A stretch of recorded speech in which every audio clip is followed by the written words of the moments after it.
Boa noite a todos, mais uma vez, a graça e a paz do Senhor Jesus. Vamos orar e iniciar nossa aula de hoje, que tratará sobre introdução e conclusão do sermão. Vamos pedir ao Senhor que nos abençoe.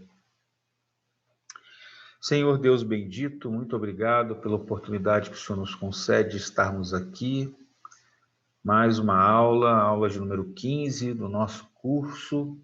Eu creio na pregação, pedimos que o Senhor nos oriente, nos abençoe, nos permita ter uma noite relevante, uma aula edificante, esclarecedora.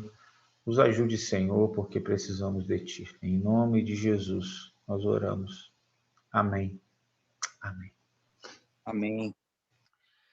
Bem, queridos, eu queria falar com vocês hoje, então, sobre introdução. Por definição, introduzir significa apresentar ou fazer um primeiro contato, né? Logo, a gente pode dizer que, normalmente, o sermão ele é constituído de 3 partes essenciais, que é a introdução, o começo do sermão, que é essa parte que faz o primeiro contato, o corpo do sermão, ou o desenvolvimento do sermão, que é justamente a parte do discurso, onde a verdade bíblica é transmitida por meio do material que o pregador organiza e se dispõe a comunicar no sermão, é o desenvolvimento do sermão. E a terceira parte é a parte que a gente chama de conclusão. Se Deus permitir, falaremos então sobre introdução e conclusão. A introdução são essas observações iniciais sobre tudo que será dito em seguida. É a porta de entrada, é o petisco que estimula o apetite. Então, a introdução, ela tem uma função, uma finalidade muito bem definida, né? Então, a pergunta que a gente faz, né, inicialmente hoje aqui é: como podemos começar bem? Se começarmos bem, o resto será mais fácil. E, nesse sentido, é preciso reconhecer que os primeiros momentos de um sermão são decisivos no sermão. Dito isso, eu queria dizer a vocês que nós temos, digamos assim, 3 dimensões da introdução, 3 momentos da introdução. O primeiro a gente chama de pré-introdução, né? O que seria a pré-introdução? Deixa eu introduzir o assunto da introdução. A pré-introdução seriam as informações ou palavras pré-introdutórias que são necessárias. Por exemplo, talvez você faça um elogio, isso é pré-introdução. Uma palavra de reconhecimento ou agradecimento por estar ali naquele momento. Talvez seja necessário, na pré-introdução, algum tipo de anúncio. Eu já vi preletores e pastores anunciando, por exemplo, livros, materiais. Se você é um orador convidado, cabe uma nota de gratidão pela oportunidade de falar àquele público. Tudo isso é pré-introdução. Essa parte anterior à introdução, ela cria um ambiente de aceitação e demonstra que você prestou atenção aos aspectos importantes do culto, da igreja, e quando feitas com carinho, amizade, humildade, afeto, ganham a congregação. Essa é a parte em que você pede à igreja para abrir o texto, por exemplo. É a parte pré-introdutória. Quando você abre, juntamente com a igreja, o texto bíblico, cita a passagem que será pregada, a parte que você ora depois de uma leitura feita, tudo isso tem a ver com a pré-introdução. Aí sim, depois de você ter lido o texto, você entra especificamente na parte principal da introdução, que é o conteúdo da introdução mesmo. Não é possível mensurar o papel que a parte introdutória do sermão ocupa na eficiência de um sermão. Não é possível mensurar com todos os detalhes. Se você não consegue fazer durante os primeiros minutos seus ouvintes ansiarem pelo restante do sermão, eles podem ir para casa. Porque uma introdução forte precisa ter pelo menos 4 ingredientes fundamentais que se constituem os alvos da introdução. Então, assim, qual é a função ou propósito da introdução do sermão? Por que devemos nos preocupar e gastar tempo pensando como melhor começar um sermão? Então, o sermão sem introdução ele é incompleto. É necessário começar o sermão de alguma maneira. Então, se você começa o sermão sem introdução, você está começando ele de uma forma extremamente equivocada. Mas eu disse que existem alguns objetivos, né, no sermão, que são, por assim dizer, alguns ingredientes fundamentais que constituem aí introduções como fortes, né? Introduções fortes. Pois bem, qual o primeiro objetivo? Conseguir a atenção da audiência, despertar nos ouvintes, provocar nos ouvintes interesse. Quando você ouve a introdução, você fica sabendo alguma coisa acerca do sermão que te puxa, que te atrai, que provoca em você um desejo de você conhecer mais sobre aquele assunto anunciado. Então, não se deve criar um interesse independente daquilo que vai se seguir. Mas a introdução deve conduzir os ouvintes ao desenvolvimento das ideias da mensagem, ou seja, a introdução capta a atenção da audiência. Uma outra coisa também que a introdução faz é tocar numa necessidade pertinente.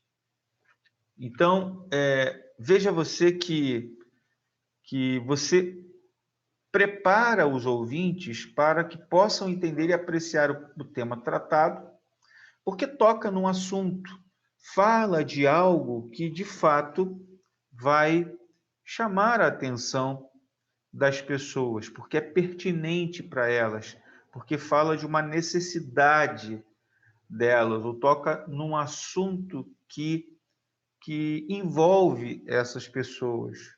Então, assim, a gente pode dizer que levar os ouvintes a se interessar pelo tema e prepará-los para compreendê-lo assim, constituem assim, objetivos muito bem definidos do sermão, porque o pregador pode, é verdade, contar com certa disposição das pessoas em ouvir, mas o fato é que poucos vão ao culto, claro, sendo hostis à verdade, mas o que a gente tem que considerar é que muitos ouvintes, infelizmente, são desatentos à pregação. Então, uma introdução interessante, ela acaba criando uma atenção muito mais alerta, né? Despertando as pessoas. E, por tocar numa necessidade pertinente delas, elas vão dar atenção, né? Todos nós sabemos quantas coisas nos assuntos corriqueiros da vida dependem da primeira impressão, né? Então, o sucesso de um sermão frequentemente depende das primeiras impressões causadas pelo pregador sobre seus ouvintes, naquilo que a gente pode chamar de preâmbulo, né? Então, se essas impressões forem favoráveis, o público ouvirá o restante do discurso com prazer e atenção e, consequentemente, com proveito. porque você chamou atenção e tocou numa necessidade pertinente logo de primeira mão, né? Uma outra coisa também que a gente pode dizer que a introdução eficiente, ela indica o tema à audiência, o assunto que será tratado no conteúdo. Então, ela mostra aos ouvintes o assunto que será tratado, né? Então, ela é pertinente justamente porque o tema que será tratado é relevante e isso é apresentado logo nas primeiras palavras, revelando aquilo que será discutido depois. Então, indica o tema, certo? Então, você apresenta as pessoas, prepara as pessoas para compreender aquilo que você estará propondo logo depois. Então, a introdução, né, prepara esse público para compreender o tema. Obviamente, é muito importante e, até certo ponto, pode ser frequentemente alcançado. Então, mas os esforços nesse sentido devem se precaver contra o perigo de antecipar algo que pertence mais propriamente dito ao corpo do discurso. Então, a introdução é apenas o couvert, é o petisco. A introdução é apenas colocar algo para instigar. Você já não revela diretamente, mas você instiga. Você coloca uma prévia para que as pessoas fiquem com você até ao final do sermão. Então, os aspectos dessa preparação colocados ali no sermão serão sugeridos mais adiante nas considerações sobre as fontes da introdução. Então, assim, veja você que quando a gente tratar um pouquinho sobre a fonte da introdução, que é a questão do texto, que é a questão do tema ser discutido, a ocasião e assim sucessivamente, um problema que será levantado, um objetivo, a situação da vida, a história. A gente vai ver isso. Então, esse aspecto da preparação que você coloca ali no sermão também vai ser tratado aqui. Tradicionalmente, os pregadores faziam a introdução antes de anunciarem o texto. Antigamente era assim que se fazia, né? E alguns pregadores ainda costumam fazer assim. Não há uma regra, você não precisa necessariamente ler o texto e depois fazer a introdução. É possível você fazer a introdução, depois você ler a passagem bíblica. Então, assim, o costume de se fazer a introdução e depois anunciar o texto parece ter se originado do fato de que a maioria desses pregadores, deles era solicitado a tomar seu texto da perícope ou da lição estabelecida para o dia. Então, assim, muitas vezes, numa mensagem em série, por exemplo, as pessoas já sabem até qual texto será pregado. Então, você já pode começar diretamente com a introdução. E você faz a introdução e depois, então, você lê o texto. Mas último objetivo que a gente pode colocar aqui de uma introdução eficiente, o primeiro, repito, é conseguir a atenção da audiência, o segundo, tocar numa necessidade pertinente, terceiro, indicar o tema à audiência, em quarto lugar, declarar o propósito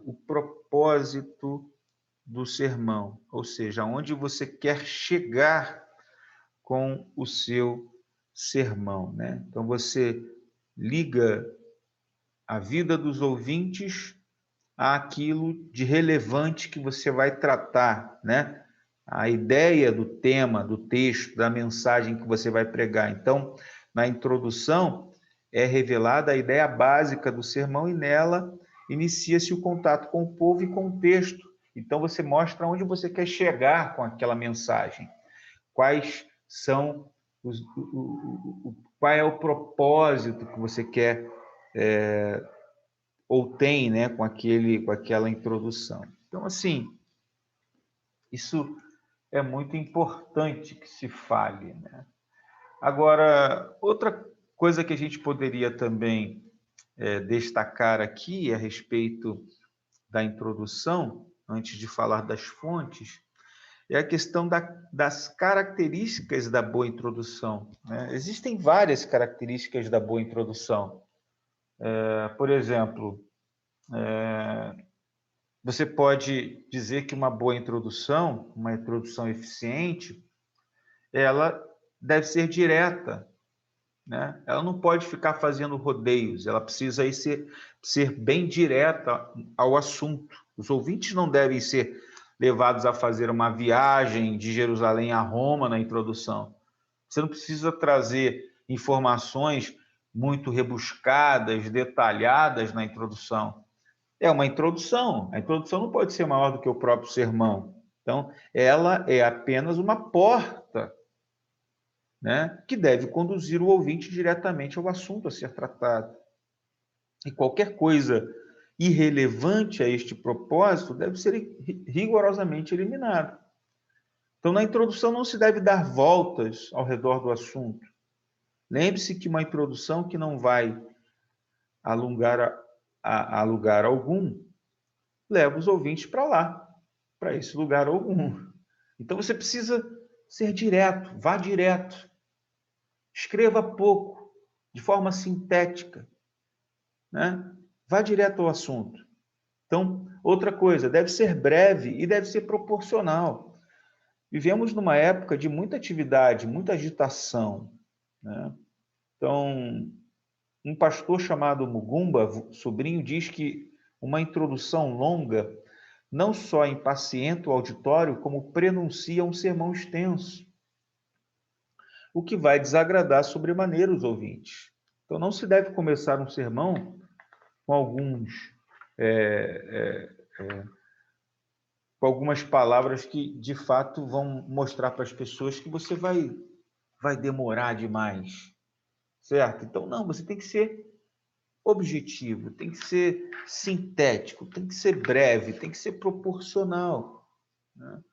Então, assim, quer matar um sermão é você começar o sermão com uma introdução muito longa. Então, isso é péssimo para um sermão. Sermões eficazes têm introduções eficazes, eficientes, diretas, breves, certo? Certa feita, uma senhora disse que o pastor da igreja dela gastava tanto tempo preparando a mesa que ela perdia o apetite antes de chegar à parte principal. Ou seja, o pastor, na hora do couvert, na hora da entrada ali, ele dava muita coisa. E aí, na hora do prato principal, ela perdia o apetite. Então, ela estava se referindo ao tempo que o pastor levava para chegar ao corpo do sermão. Então, do início, que você pega o microfone para pregar, até os tópicos do sermão, você não deve gastar muito tempo. Você tem que ser ligeiro até lá. E tem que ser preciso. Precisa ser firme, direto, breve, preciso. Uma sugestão útil a respeito de como manter a introdução breve é limitar o conteúdo dela a um só pensamento. Ou seja, se você chegou na ideia central, use a ideia central como o satélite da sua mensagem introdutória. Então, cada introdução que é monótona, sem algo relevante e interessante, cada introdução que é difícil, que é complexa demais para seguir facilmente, há de fracassar. Isso vai prejudicar a apresentação do Evangelho de Cristo. Então, devemos aprender a utilizar esta parte do sermão para atrair as pessoas a ouvir a mensagem. Mensagem essa que liberta e dá vida e edifica. Mensagem que será pregada a partir dos tópicos. A introdução é só uma porta de entrada, é só um hall, certo? Qual é a porcentagem de tempo de um sermão que deve ser gasto na introdução? Normalmente não será mais do que 10 a 15% do sermão. Senão, estará proporcionalmente prejudicado. Então, assim, eu disse que a introdução ela precisa ser direta, a introdução precisa ser breve e a introdução precisa ser também simples e clara no seu estilo e conteúdo. Isso significa que o estilo do sermão deve ser simples em suas declarações, proposições e palavras. Deve-se utilizar um vocabulário que os ouvintes entendam bem. Palavras coloquiais, não palavras de difícil interpretação, né? E esta simplicidade, esta clareza, ainda são mais importantes na introdução. Ideias confusas, vocábulos difíceis, pouco usados, orações gramaticais longas, devem ser evitadas na introdução, porque na introdução a gente não pode ter pretensão, não deve ser pretensiosa, mas deve ser modesta. Deve ser simples, direta.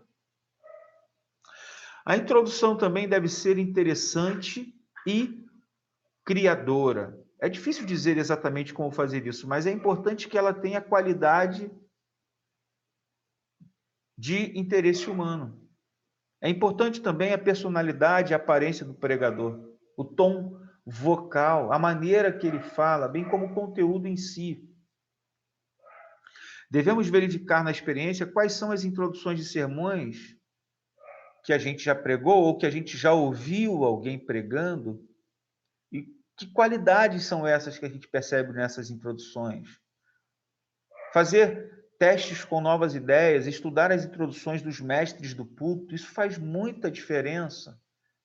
Como é que ele começou o seu sermão? Ele leu o texto primeiro? Leu o texto depois? Quais foram as palavras? Quanto tempo ele gastou? Siga por esse caminho. Isso é muito importante.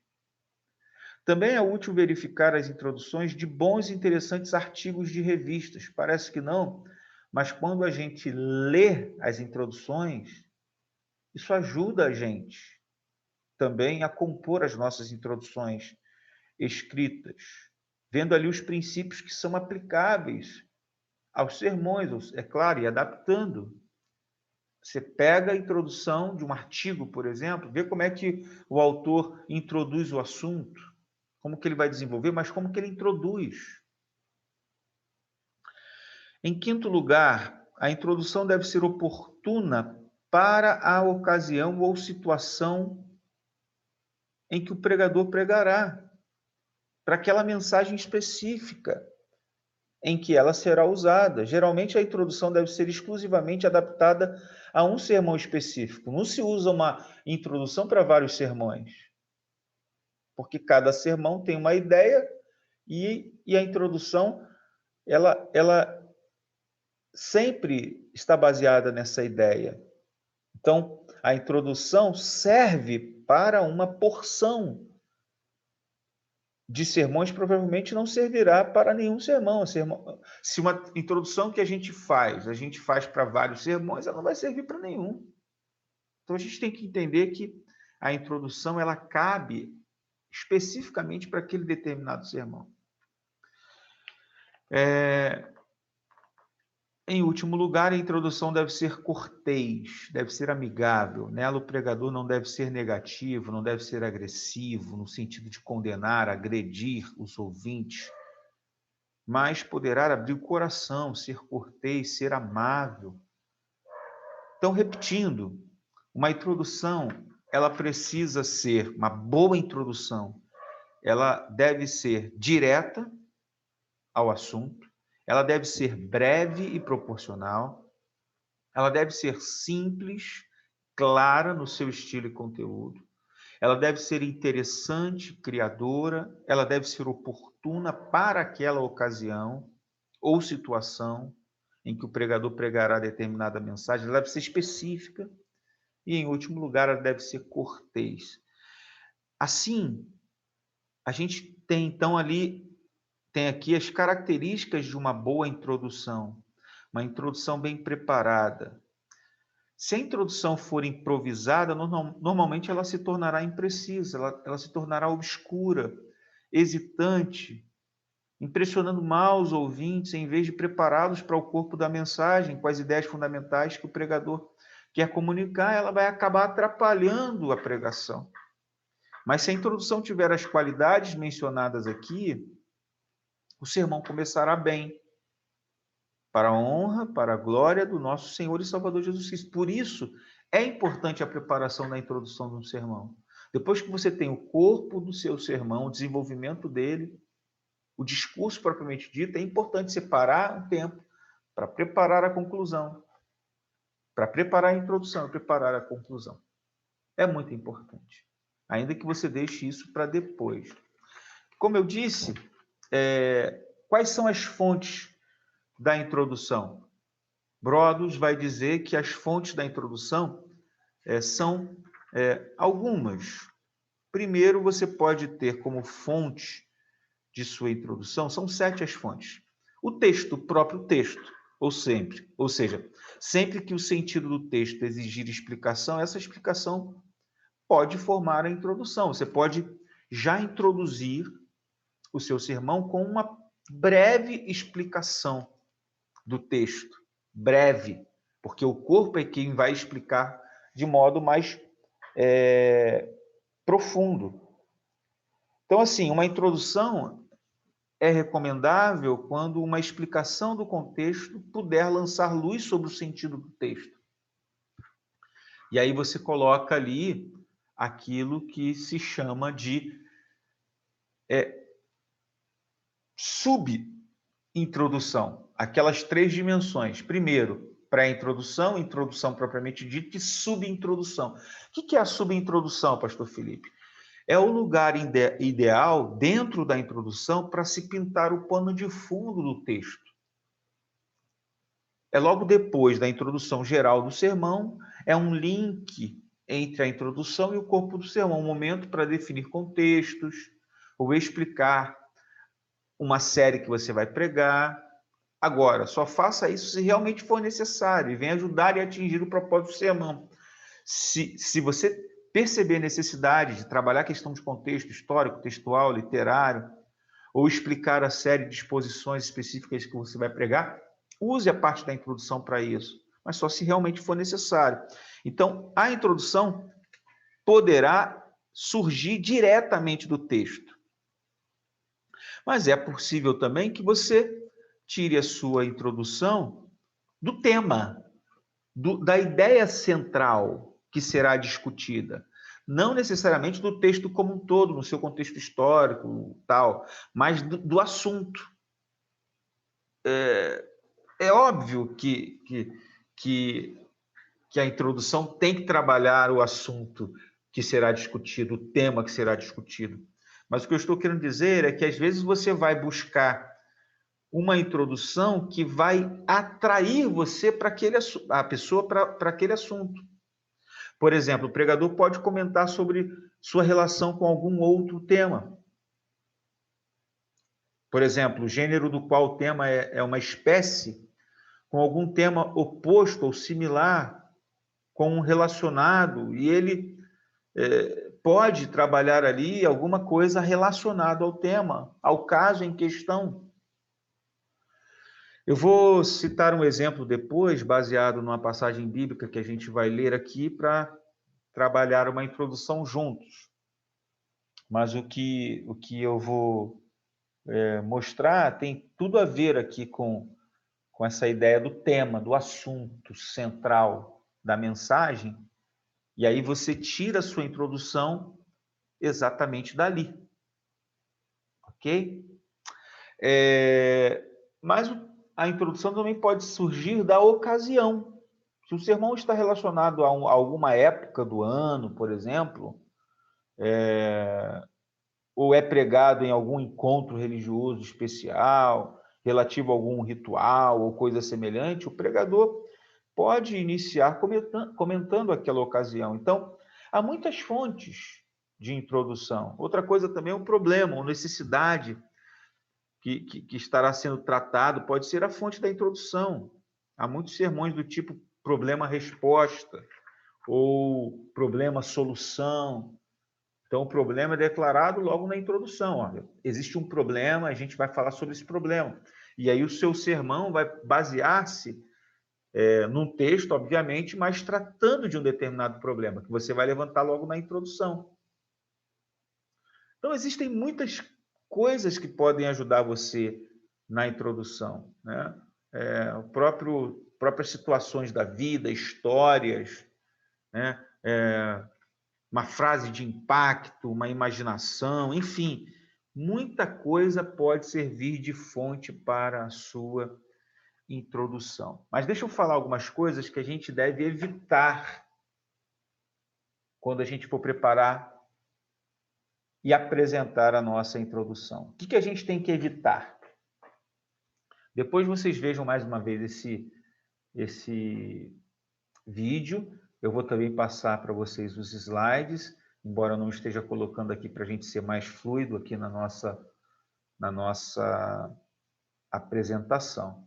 Mas a gente tem que evitar algumas coisas. Primeiro, evite pedir desculpas, quer seja pela falta de preparo, ou saúde, ou qualquer outra coisa.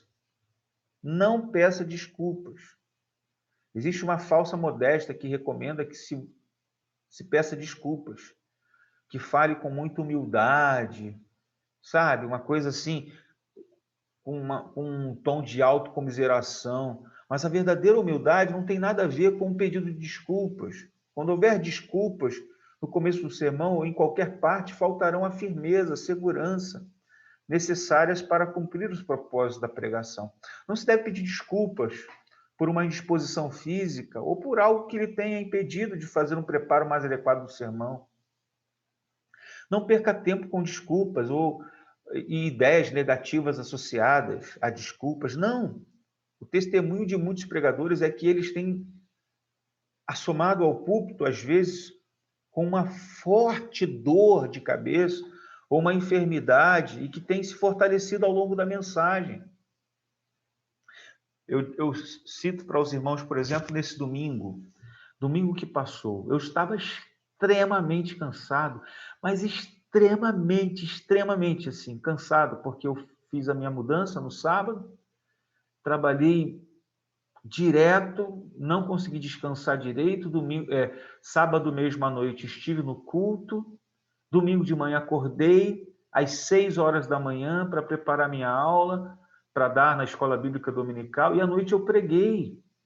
Quando eu cheguei na igreja, alguns irmãos perceberam o meu rosto cansado, meu aspecto de cansaço. Perceberam. Inclusive vieram falar comigo depois. Mas quando eu subi ao púlpito, eu não perdi tempo pedindo desculpas. Não, eu preguei o evangelho e o Senhor me fortaleceu. E ao final, vieram pessoas, inclusive, dizer para mim assim: pastor, o senhor estava com um aspecto tão cansado, mas quando você subiu para pregar, parece que se ligou no 220. E não pareceu que você estava mais cansado. A minha própria esposa disse, não parecia. Por quê? Você não precisa pedir desculpas. Eu estou cansado, fiz isso, eu não estou legal, não estou com dor de cabeça. Não. Se você está ali para pregar, pregue. A introdução do seu sermão não é para pedir desculpas. Para dizer que você está cansado, para dizer que você não se preparou direito, para dizer que você está com isso, está com aquilo. As pessoas vão ter pena de você, mas isso não vai servir em nada para o seu sermão. Absolutamente nada. Nada. E interessante quantas vezes Deus é maravilhoso em nos abençoar quando a gente não fala e Ele nos fortalece. Os que pedem desculpas estão dizendo indiretamente que querem a simpatia do povo e que eles tenham pena da pessoa que está pregando ali. Que vai ser um grande fracasso se eles não tiverem Pastor, pena. Oi, pode falar. Pode falar.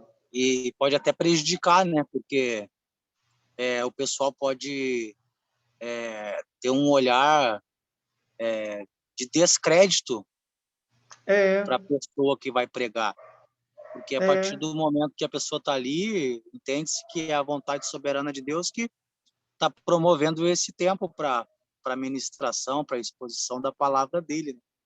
Então, o porta-voz dessa mensagem precisa... Parece que quando determinadas pessoas às vezes assumem o púlpito para pregar e já vão pedindo desculpa. Ah, vocês peço desculpas a você. Já vai falando isso de alguma forma vai tornando essa pessoa derrotada antes mesmo de ela iniciar a pregação.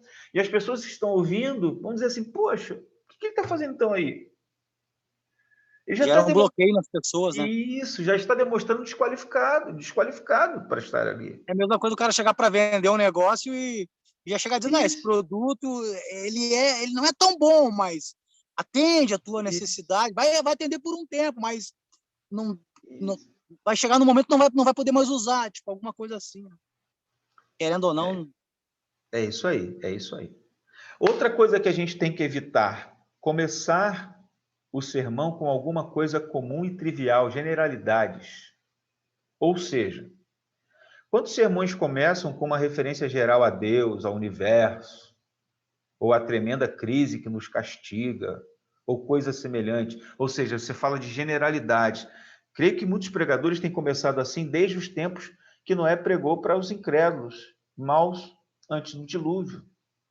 Se usarmos uma frase assim, deve ser contextualizada, provada com exemplos, e não apenas uma frase usada demais, e que tanto poderia se referir aos dias de hoje, como qualquer outra época da história da humanidade. Então, assim, não fale de generalidades. O que você tem que falar nos primeiros momentos do seu discurso tem que ter relação direta com aquilo que você vai pregar, com o tema que você tem ali para falar. Outra coisa também que a gente tem que evitar é evitar começar o nosso sermão, o nosso discurso, a nossa fala com algo dramático demais. Não se deve prometer mais do que terá condições de cumprir ao longo da mensagem. Não se deve começar com algo tão dramático que será difícil satisfazer as expectativas criadas por uma introdução assim. É preferível iniciar a pregação com calma, controlando-se a si mesmo, e isso não implicará que se inicie friamente e mantendo distância dos ouvintes. Mas deve ser evitado o sensacionalismo, a pretensão.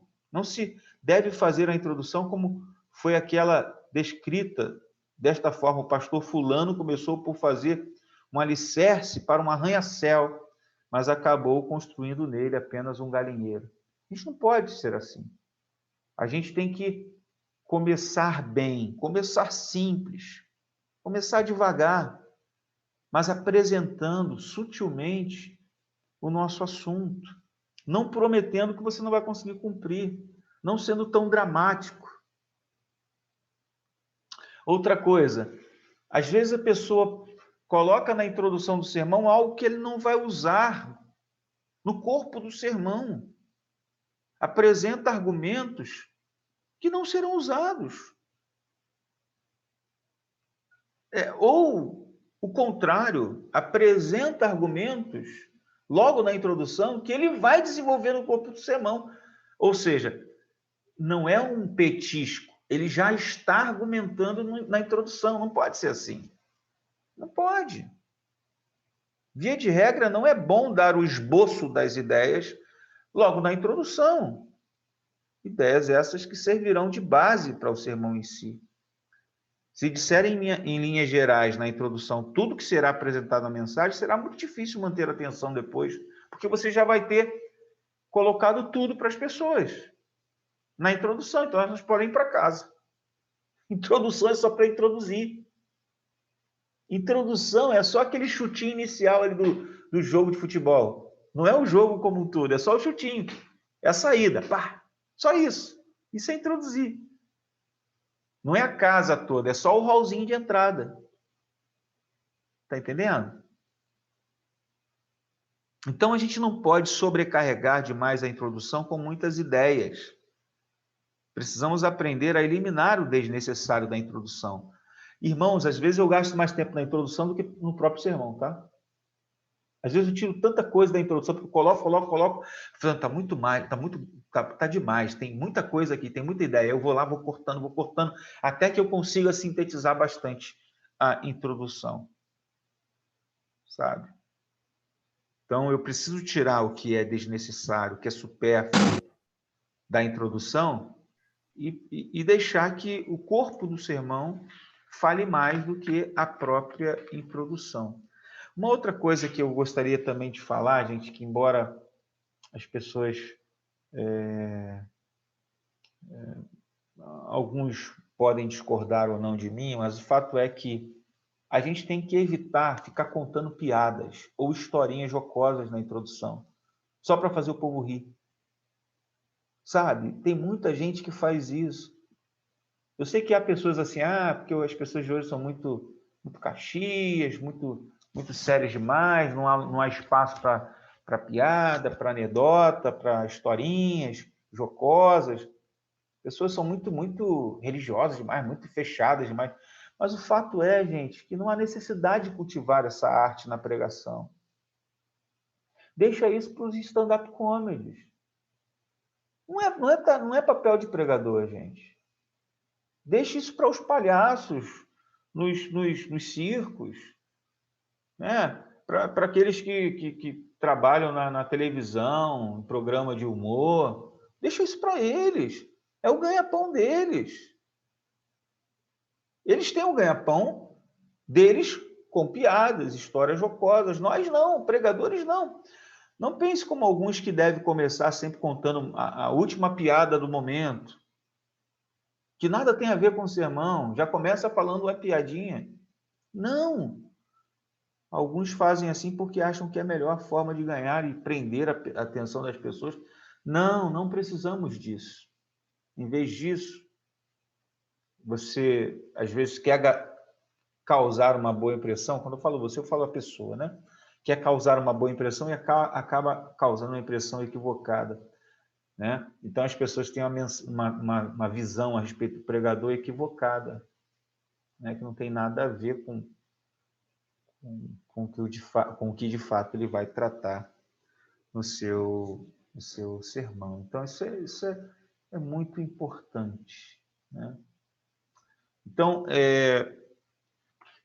eu queria propor aqui que a gente leia uma passagem bíblica, veja o esquema, no esboço dessa passagem e depois propor uma introdução para essa passagem bíblica. Tá bom? Os irmãos estão vendo aí, né?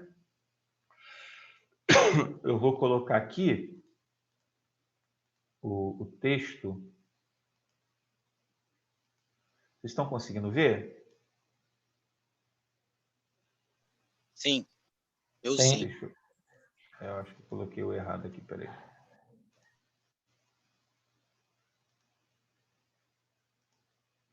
Agora sim.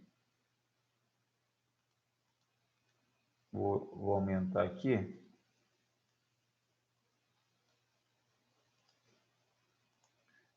Ó, a verdadeira espiritualidade.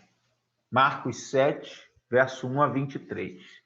Vamos ler o texto, vamos ver o esboço do texto, depois a gente vai ver a questão da introdução desse sermão, tá bom? Vamos ler a passagem. Ora, reuniram-se a Jesus os fariseus e alguns escribas vindo de Jerusalém, e vendo que alguns dos discípulos dele comiam pão com as mãos impuras, isto é, por lavar, pois os fariseus e todos os judeus, observando a tradição dos anciãos, não comem sem lavar cuidadosamente as mãos. Quando voltam da praça, não comem sem se aspergirem.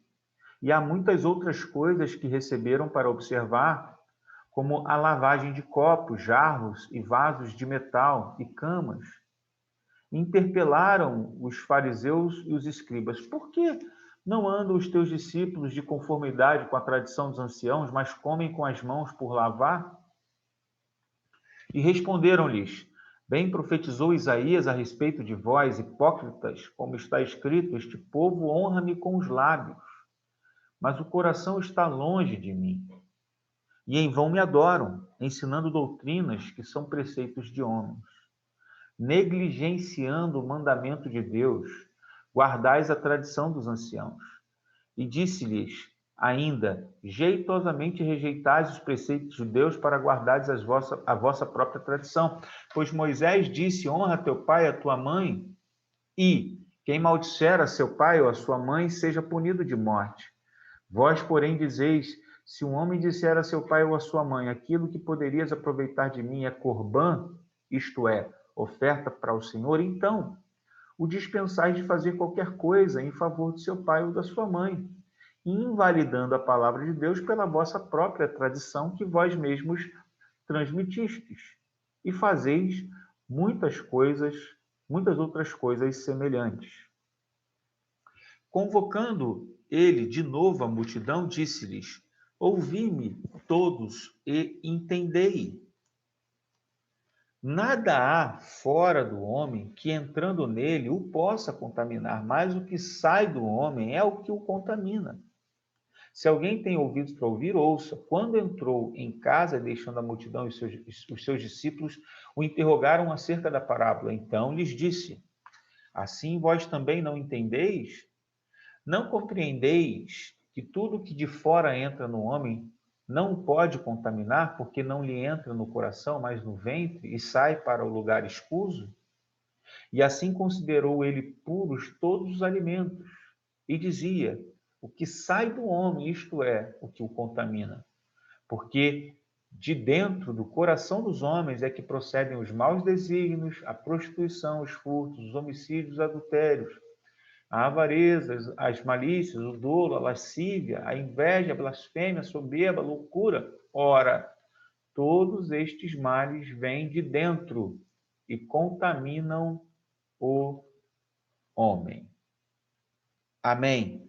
Eu queria que, só nessa leitura, eu acho que vocês estão familiarizados com a passagem, né? Eu acho que todos estão. O que vocês acham que essa passagem, de forma muito direta, muito objetiva, queria que vocês falassem do que essa passagem está tratando, gente? Queria a participação de vocês. Do que essa passagem está tratando? O que ela está falando? Qual é o assunto aí dessa passagem?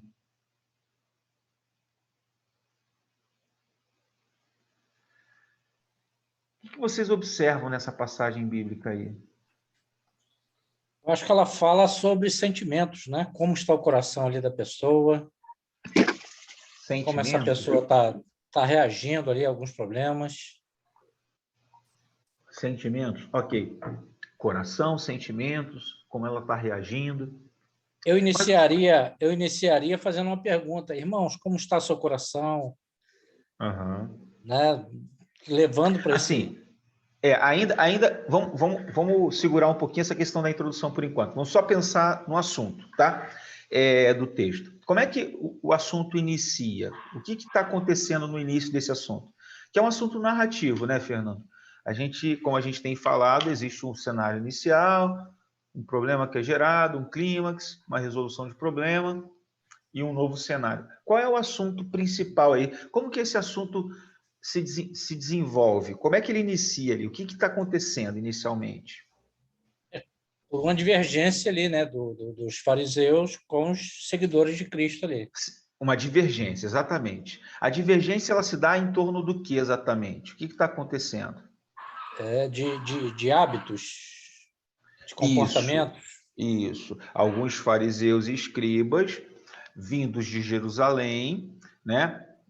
Eles se reuniram com Jesus e vendo que alguns dos discípulos de Jesus comiam sem lavar as mãos, isso fez com que eles ficassem chateados com aquilo e fizessem uma acusação, fizessem uma reclamação, por assim dizer, né?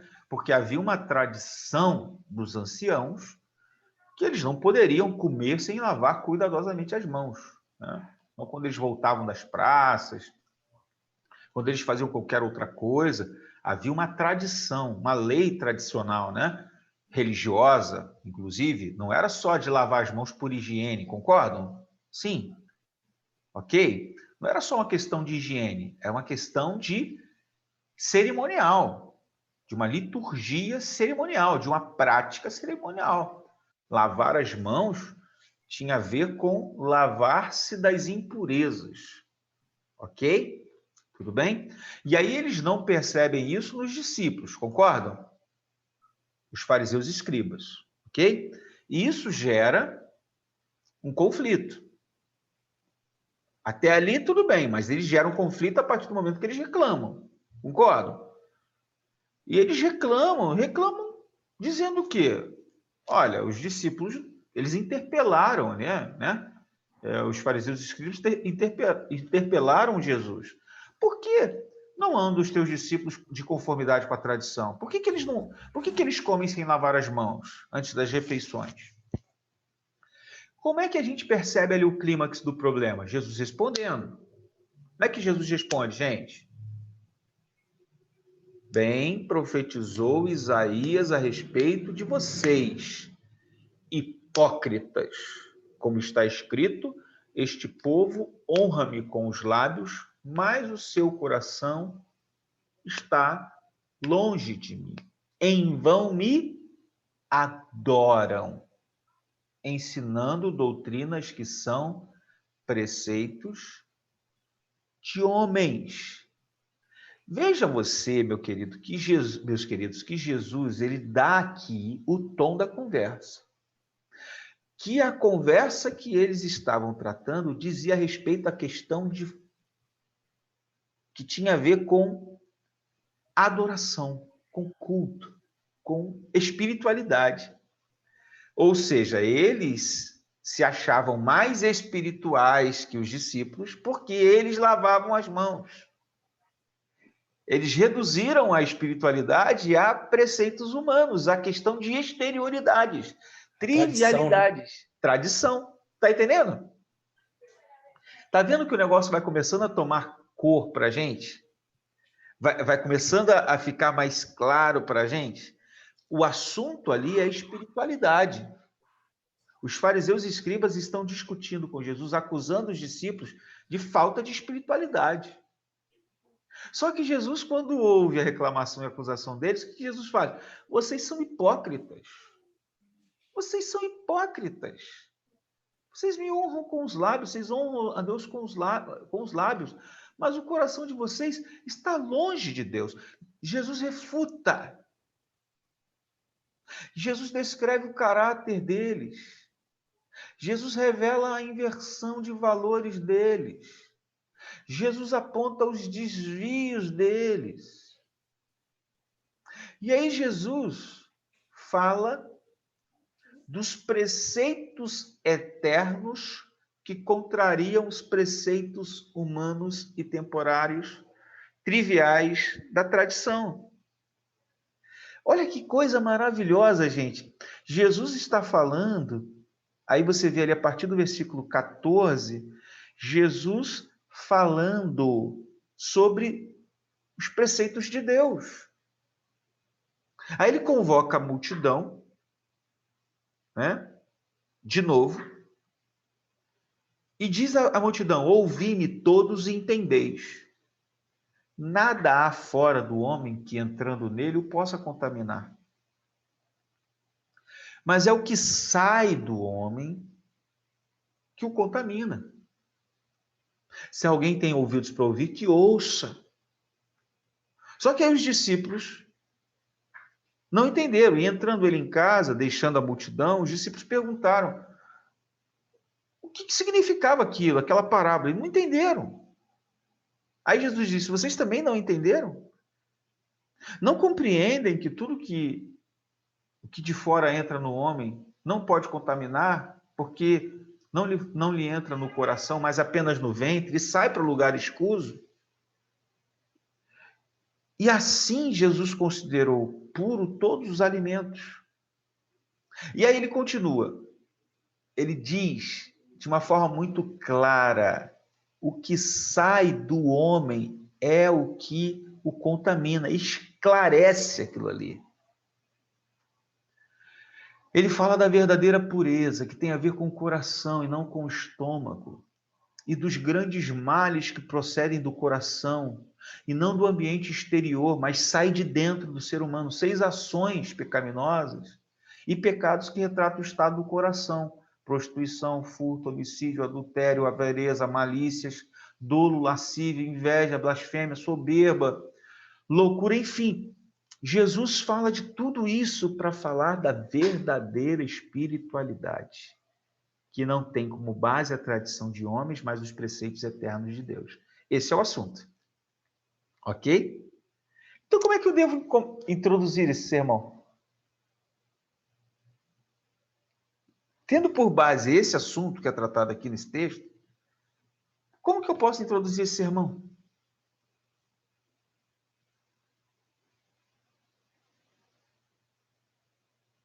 Se eu percebi que o texto ele fala do contraste entre a espiritualidade religiosa baseada na religião e na tradição e a espiritualidade de Jesus baseada nos preceitos eternos de Deus, qual é o assunto que eu tenho que tratar aqui? Logo de pronto. Não revelando muita coisa, mas já começando. Então, assim, deixa eu propor para vocês aqui uma breve introdução desse sermão. Preste atenção, meus irmãos. Olha, eu coloco em 3 parágrafos. Preste atenção. Eu começo perguntando: o que é espiritualidade? Responder essa pergunta numa época em que no Brasil vivemos uma explosão de tantas igrejas e tantas doutrinas dogmatizadas, não é tarefa fácil. Percebemos, com o crescimento numérico da igreja, um avassalador crescimento da falta de entendimento dos elementos que são capazes de nos fazer pessoas cada vez mais espirituais no sentido cristão da palavra. Muitos de nós confundimos religiosidade com espiritualidade. Religiosidade, portanto, não deve ser incentivada, mas sim espiritualidade verdadeira, segundo a concepção de Cristo sobre o assunto. Então, o que significa ser espiritual para Jesus? Percebem? Aqui está o cerne da introdução. Aí, olha o que eu faço. A subintrodução trabalhando o contexto. O texto que lemos nos mostra que Jesus estava no momento do seu ministério de grande popularidade. Seu ministério estava tendo grande impacto na região da Galiléia, norte de Jerusalém. Quando os fariseus que estavam em Jerusalém, capital, lugar de peregrinação religiosa dos judeus, ficaram sabendo da fama que corria. Decidiram então se deslocar em comitiva para investigar aquilo que Jesus fazia e pregava. Chegando lá, eles acusam Jesus e seus discípulos de estarem transgredindo a tradição dos anciãos de lavar as mãos antes das refeições. Até aqui, Marcos havia descrito 5 confrontações entre Jesus e os líderes. Eles o acusaram de assumir prerrogativa divina, de relacionar-se com pessoas ruins, de permitir que seus discípulos não guardassem o sábado, de ele mesmo não guardar o sábado, de expulsar demônios por Beelzebul. Entretanto, esta confrontação, esta do texto aqui, centra-se ao redor de uma questão básica. O que deve regular a vida? A tradição humana ou a palavra de Deus? A resposta de Jesus deu ensejo a que Jesus ensinasse acerca da verdadeira espiritualidade. 3 parágrafos que tratam do tema no início, no primeiro parágrafo, faz uma conexão com o texto e o tema que vai ser proposto. E ali, no terceiro parágrafo, você observa que há aqui uma descrição de 5 confrontações entre Jesus e os líderes e que esta confrontação centra-se na questão da verdadeira espiritualidade. Ok? E aí eu começo o sermão. É claro, gente, é claro que você poderia introduzir isso de muitas maneiras. De muitas maneiras.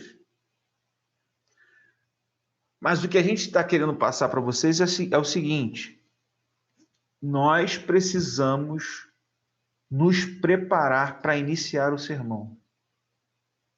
A introdução, ela é de extrema importância.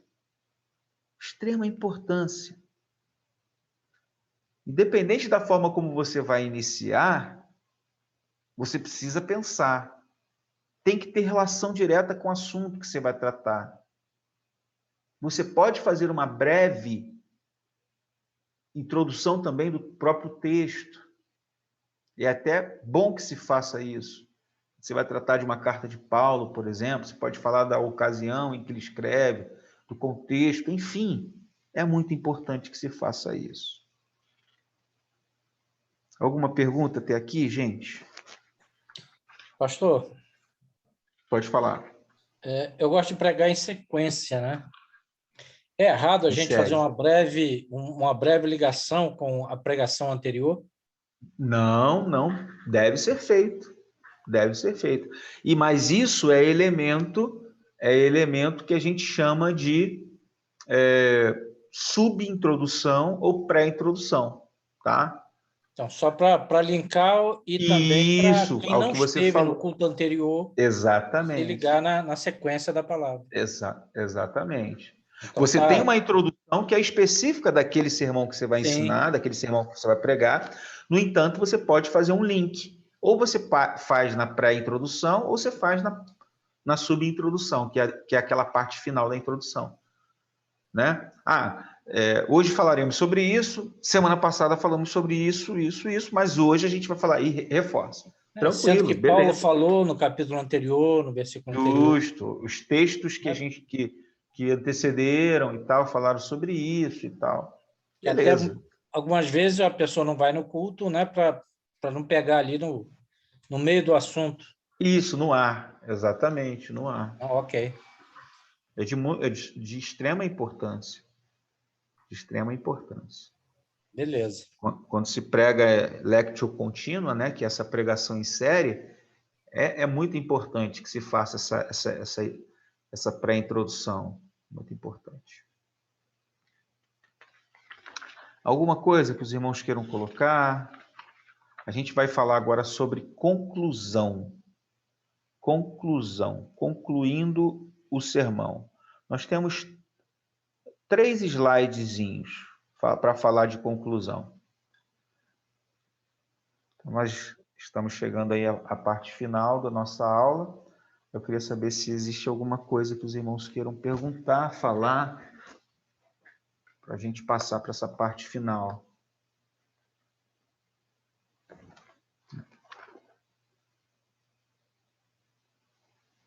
Beleza. Então, vamos lá.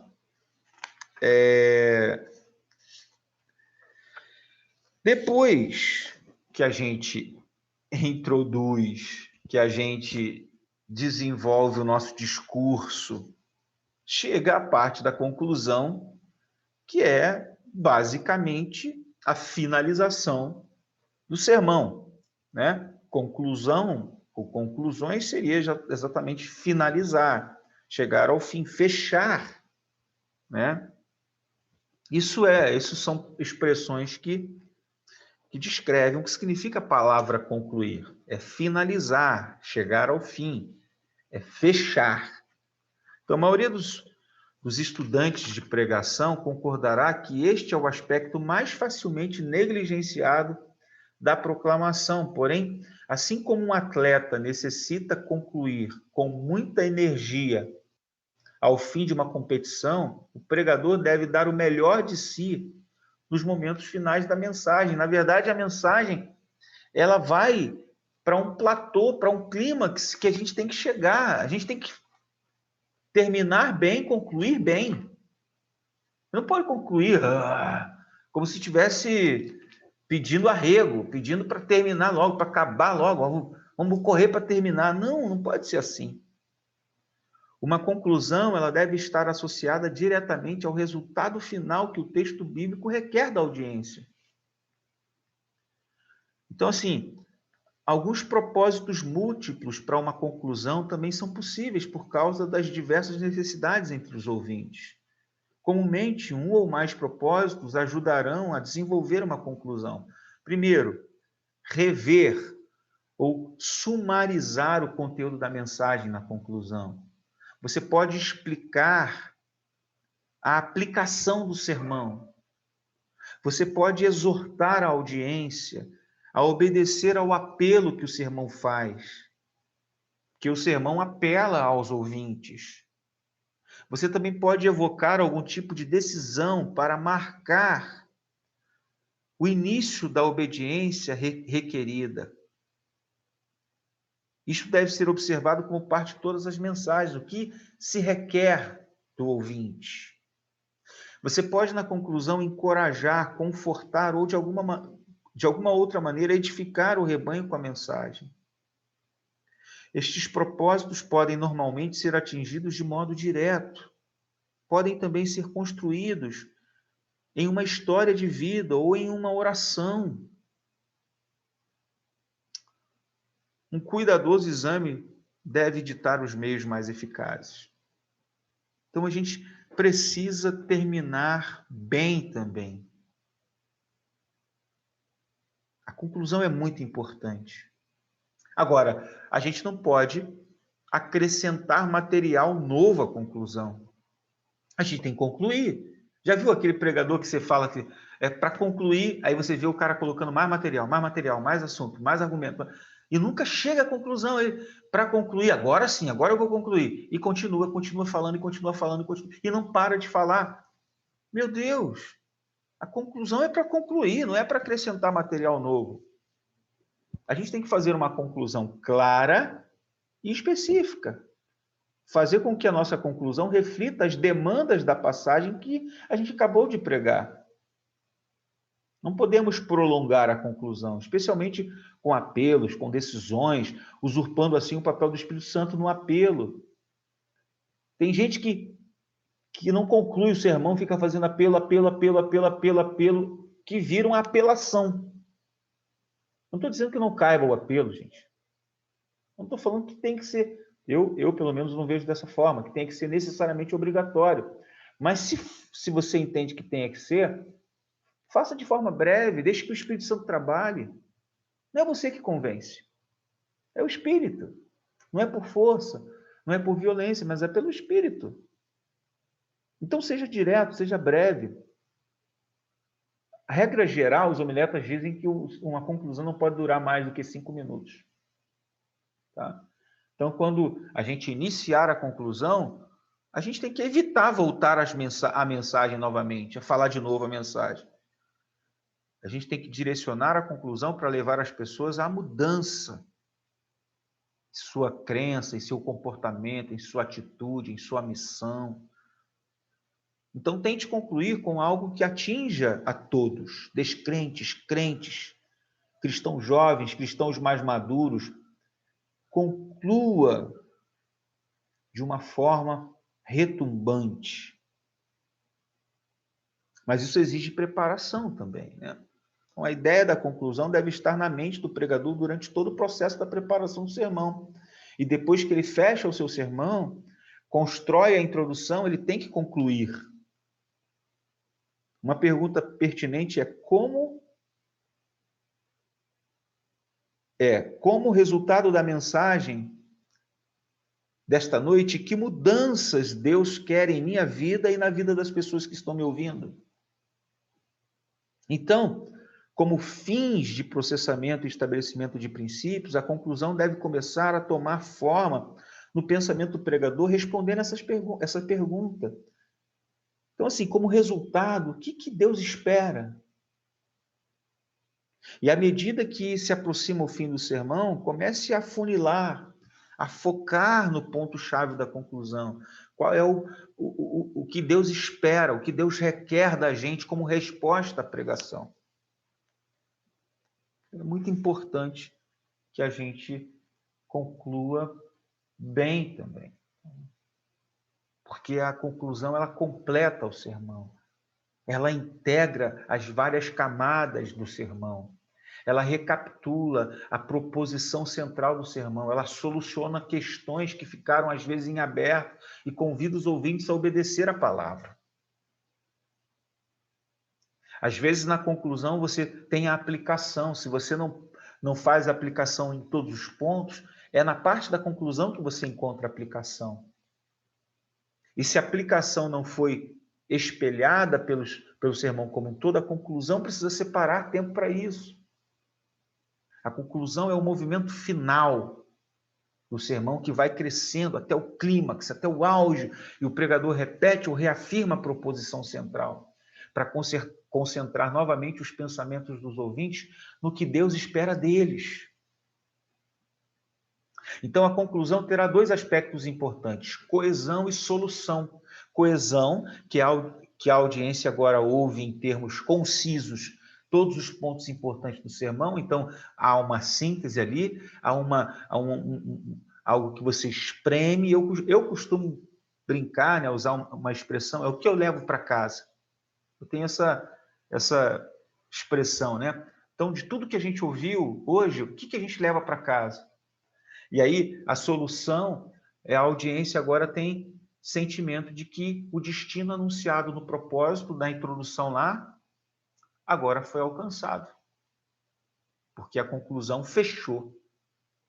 Mas existem conclusões que são falhas, né? Existem conclusões que são abruptas.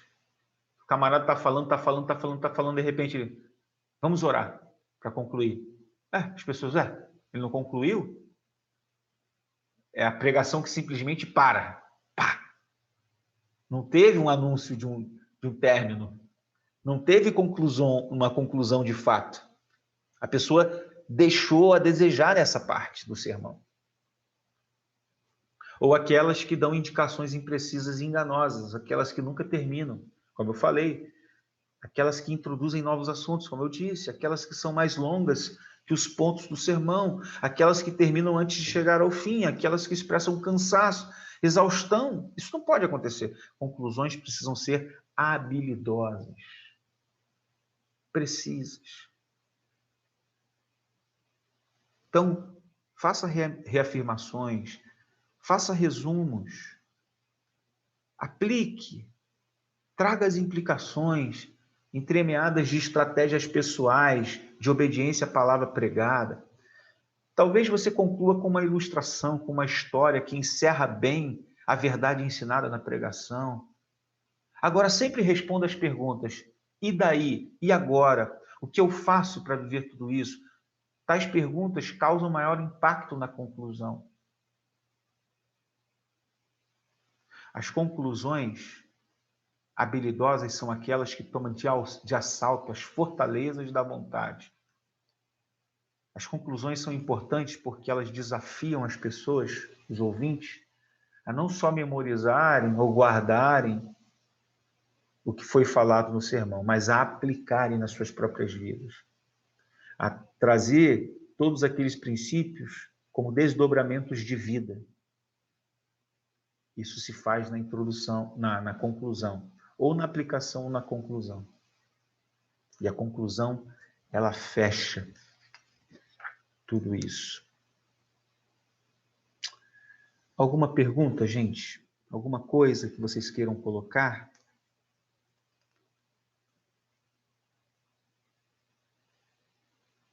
Eu queria terminar com um pensamento de John Stott.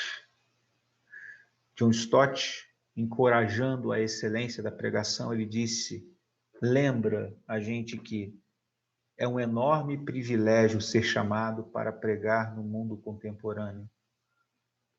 E ser um expositor bíblico é um grande privilégio.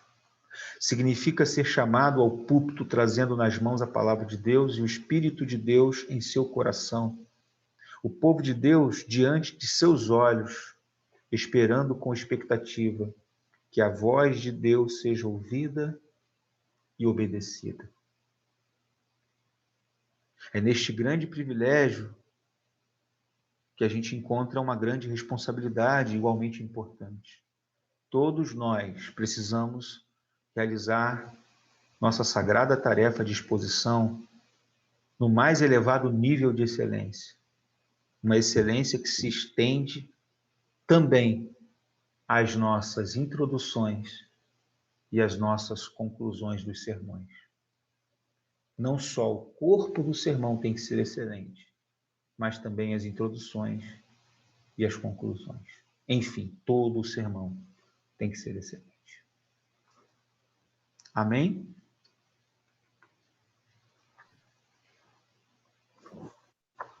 Amém. Eu cheguei à conclusão. Eu acho Boa que vocês conclusão. perceberam, né? Eu acho que vocês perceberam que eu concluí, né? Alguma pergunta, gente? Alguma colocação? Alguma coisa que vocês queiram colocar, falar? Ou a gente pode fechar a nossa aula de hoje? Tudo bem? Podemos fechar. Beleza, então. Deus abençoe a todos vocês. Na próxima aula, a gente ainda continua falando a respeito de homilética, né? A gente está aí avançando, né, no nosso curso.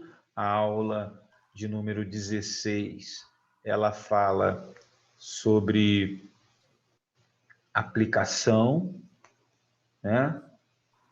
Ilustração, melhor dizendo, e a aula 17 fala sobre aplicação. Talvez a gente una aí a 16 com a 17, falando sobre ilustração e aplicação do sermão. Embora a aplicação ela tenha uma, digamos que ela tem uma importância maior para ser tratada,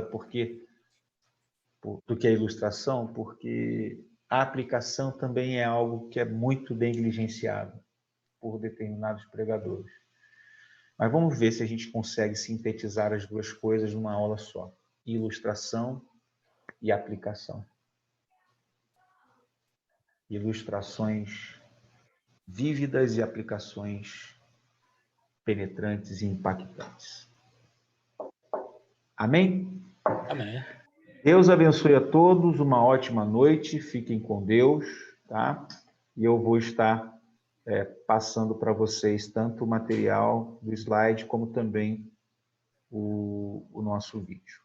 Fiquem com Deus aí, um grande abraço, meus irmãos. Amém. Boa noite, pastor, boa noite a todos. Paz. Boa noite, a Boa paz. noite.